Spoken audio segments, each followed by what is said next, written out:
Well, it looks like we did it. According to the government, 28 days of no COVID cases within the general population. That's as of yesterday, when announcements also confirmed 3 new cases within new arrivals from India, but held in quarantine. Bars and night venues may be allowed to reopen soon if approved in a Friday meeting of the COVID committee. Predictions are, though, that it will be far from a free-for-all.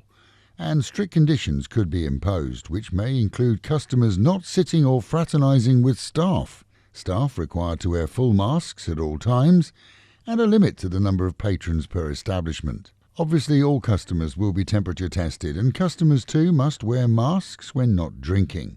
A maximum of 5 people per group, and no standing customers will be allowed either. Everyone needs to be seated.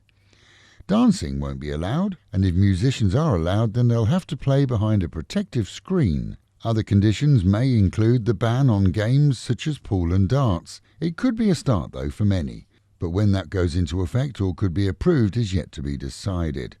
Chatting with club operators and the like, we hear that many would not jump at the chance right now to open, as the number of potential customers has dwindled, to say the least. But it could be good news for many unemployed in the entertainment industry. Plans for non-Thai arrivals here are in the offing. This as the government mulls over the idea of allowing businessmen, skilled labourers, foreigners married to Thais or with residence here, and those coming from medical trips. All good news, especially for families. And this too could be approved by the weekend. To date, many families remain split, as Dad works offshore and can't return. And good news for rubber farmers. After several years of slumps in the latex sales, demand has skyrocketed in the past few months, as the need for medical gloves has risen globally, seeing the price of raw rubber rise. Just a year ago, rubber farmers were going virtually broke as prices slumped. Now it seems they're back in the black, and the chances are that prices will continue to go up too. To date, the price has risen by nearly 11%.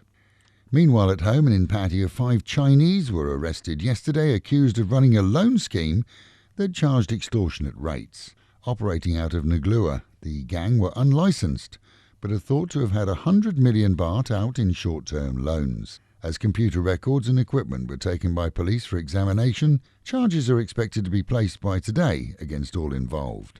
The return to beaches has seen garbage collectors busy, sadly, as it seems dropping rubbish has once again become commonplace. COVID saw beaches return to pristine conditions with no one allowed to congregate there.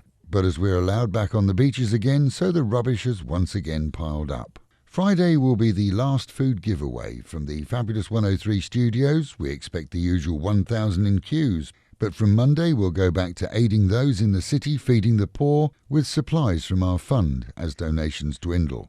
So far you've donated over 1.5 million baht, which has been spent on supplies for all. But perhaps the upturn globally, and certainly in Bangkok, has left people with the misimpression that the economy is better here too. It isn't. And kudos to all who continue to hand out food daily. And with the reminder, mitts, masks and meters, wash your hands, wear a mask and keep social distancing, and the Met Office promising highs today of 32, dropping down to 27, and rain or storms at any time. That is the local and national news from Fab FM.